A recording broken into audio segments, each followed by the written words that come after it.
Good morning. Thank you for the opportunity to speak to you again this Easter Sunday. Happy Resurrection Sunday to you all. I hope you're having some happy times with family, if you've got family with you in this lockdown, and enjoying the most of it. The weather's beautiful. In our modern society, which is full of opinion and individualism and the demise of the sacred, the absolute and the supernatural, it may appear odd to talk to you this morning just for a few minutes about a man who has returned from the grave and been crucified on a cross. I'm in my garden, surrounded by many plants coming back to life which have been dormant for the past months. In my greenhouse are many seeds which are sprouting into seedlings, and everywhere I look I see resurrection. I see the handiwork of God. When we prune even, we cut out dead wood and disease, and it's not long before we see vibrant colours and abundant flowers. We see that which has been hidden bursting forth into from the ground with great life and vigour. Eternal life is a concept that it seems missing for us in the West, certainly in the modern era. It doesn't seem to fit with our theology or our philosophy, but that doesn't mean it's not true. In the Bible it says this is what God says to us: yet God has made everything beautiful for his own time. He planted eternity in the human heart, but even so, people cannot see the whole scope of God's work from beginning to end.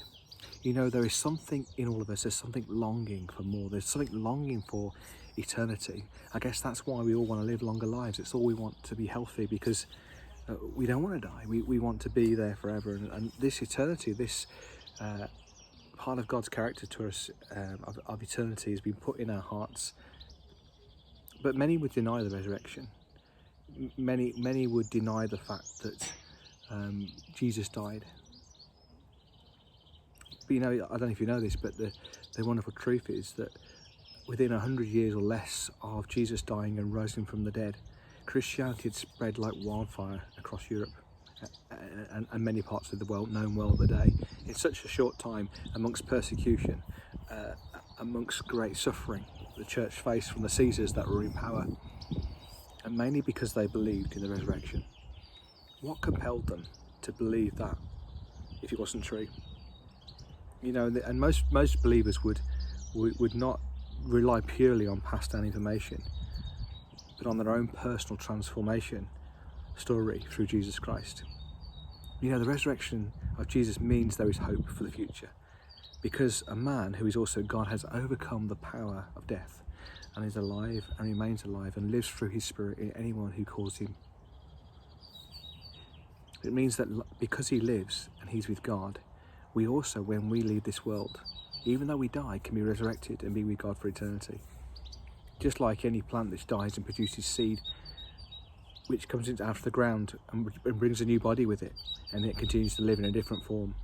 The Bible says it this way: so you see, just as death came into the world through one man, now the resurrection from the dead has begun through another man.